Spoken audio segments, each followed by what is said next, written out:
ಬೆಳಗಾವಿ ಜಿಲ್ಲೆಯ ಸವದತ್ತಿ ತಾಲೂಕಿನ ಕಿಟ್ಟದಾಳ ಗ್ರಾಮದಲ್ಲಿ 9 ಎಕರೆ 16 ಗುಂಟೆಯಲ್ಲಿ ಬೆಳೆದ ಕಬ್ಬು ಸಂಪೂರ್ಣವಾಗಿ ಸುಟ್ಟು ಕರಕಲಾಗಿದೆ. 11 ಗಂಟೆ ಸುಮಾರಿಗೆ ಕಿಟ್ಟದಾಳ ಗ್ರಾಮದ 9 ಎಕರೆ 16 ಗುಂಟೆಯಲ್ಲಿ 4 ರೈತರ ಕಬ್ಬು ಸುಟ್ಟಿದೆ. ರೈತರಾದ ಚಂದ್ರಶೇಖರ್ ವಿರೂಪಾಕ್ಷಪ್ಪ ಗೋಮಾಡಿ 3 ಎಕರೆ 38 ಗುಂಟೆ ಹಾಗೂ ರೈತ ಪ್ರವೀಣ್ ಗುರುಪತ್ರಪ್ಪ ಗೋಮಾಡಿ 1 ಎಕರೆ 28 ಗುಂಟೆ, ಮಲ್ಲಿಕಾರ್ಜುನ್ ಗಂಗಪ್ಪ ಗೋಮಾಡಿ 2 ಎಕರೆ 15 ಗುಂಟೆ, ರವಿ ಫಕೀರಪ್ಪ ಮಾಳಿಗೆಯವರ 1 ಎಕರೆ 15 ಗುಂಟೆಯಲ್ಲಿ ಬೆಳೆದಿದ್ದ ಕಬ್ಬು ಸಂಪೂರ್ಣವಾಗಿ ಸುಟ್ಟು ಹೋಗಿದೆ.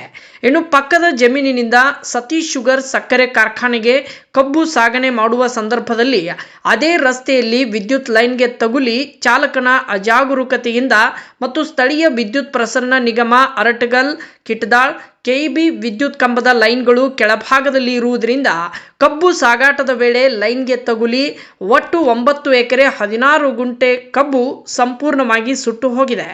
ಇನ್ನು ಈ ವೇಳೆ ಸ್ಥಳೀಯರು ಮತ್ತು ಕಬ್ಬು ಕಟಾವುದಾರರು ಸೇರಿ ಎಷ್ಟೇ ಪ್ರಯತ್ನ ಮಾಡಿದರೂ ಕ್ಷಣಾರ್ಧದಲ್ಲಿ ಕಬ್ಬು ಸುಟ್ಟು ಹೋಗಿದೆ. ಮುನವಳ್ಳಿಯ ರೇಣುಕಾ ಶುಗರ್ಸ್ನ ಫೈರ್ ಇಂಜಿನ್ ಹಾಗೂ ಇಲಾಖೆಯ ಅಗ್ನಿಶಾಮಕ ವಾಹನ ಬರುವಷ್ಟರಲ್ಲಿ ಸಂಪೂರ್ಣ ಕಬ್ಬು ಸುಟ್ಟು ಹೋಗಿದ್ದು, ಹನಿ ನೀರಾವರಿಯ ಪೈಪ್ ವೈರ್ ಕೇಬಲ್ಗಳು ಸುಟ್ಟು ಹೋಗಿವೆ. ತಕ್ಷಣ ಸತೀಶ್ ಶುಗರ್ ಸೂಪರ್ವೈಸರ್ಗಳು ಬಂದು ಮಾಹಿತಿಯನ್ನ ಪಡೆದುಕೊಂಡರು. ಕೆಲ ಹೊತ್ತುಗಳ ಕಾಲ ಹಿರಿಯ ಅಧಿಕಾರಿಗಳೊಂದಿಗೆ ದೂರವಾಣಿ ಮೂಲಕ ಸಮಾಲೋಚನೆ ಕೂಡ ನಡೆಸಿದ್ರು. ರೈತರು ಮತ್ತು ಸೂಪರ್ವೈಸರ್ಗಳ ನಡುವೆ ಕೆಲ ಕಾಲ ಮಾತಿನ ಚಕಮಕಿ ಕೂಡ ನಡೆಯಿತು. ಪರ್ಯಾಯವಾಗಿ ರೈತರ ಬೇಡಿಕೆ ಇದ್ದು ಸುಟ್ಟು ಕರಕಲಾದ ಕಬ್ಬನ್ನು ಯಾವುದೇ ರೀತಿಯಲ್ಲಿ 25% ಕಟ್ ಮಾಡುವುದಾಗಲಿ ಮತ್ತು ಹನಿ ನೀರಾವರಿಯ ನಷ್ಟವನ್ನು ತಕ್ಷಣ ಸವದತ್ತಿ ಶಾಸಕರು ಮತ್ತು ಸಂಬಂಧಪಟ್ಟ ಇಲಾಖೆಯವರು, ಕೆಇಬಿಯವರು, ಕಾರ್ಖಾನೆಯವರು ಸೇರಿ ರೈತರಿಗೆ ಆಗಿರುವ ನಷ್ಟವನ್ನು ಪರಿಹರಿಸಬೇಕು. ಇನ್ನು ಮಧ್ಯಪ್ರವೇಶಿಸಿ ವರ್ಷವಿಡೀ ಬೆಳೆದ ಕಬ್ಬು ಬೆಳೆಗಾರನ ಕಣ್ಣೀರು ಒರೆಸುವ ಕೆಲಸ ಆಗಬೇಕಿದೆ ಎಂದು ಸ್ಥಳೀಯ ರೈತರು ಒತ್ತಾಯಿಸಿದ್ದಾರೆ. ವರದಿ ಅನಿಲ್ ಕಾಳಪ್ಪ ಸಾಲಿಯ.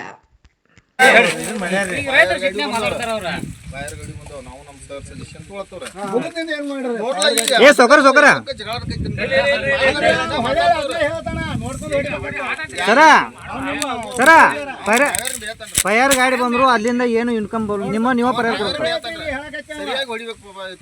ಬರಾಬರಿ ಐತ್ರಿ. ಅಲ್ಲಿ ಎಫ್ಐಆರ್ ಆದ್ರೂ ಅದು ಏನು ಇದು ಕೇಳುದಿಲ್ಲ ಬಿಡ್ರಿ. ಸುಮ್ಮ ನೀವು ಪರಿಹಾರ ಕೊಟ್ಬಿಡ್ರಿ.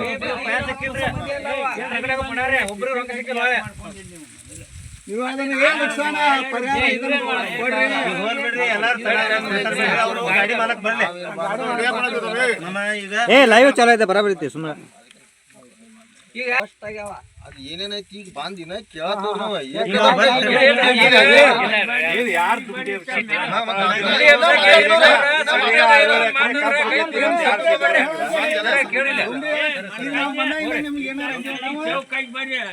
ಬರಾಬರಿ ಐತೆ ಸೊಕರ ಅಲ್ಲೇ ನಾವು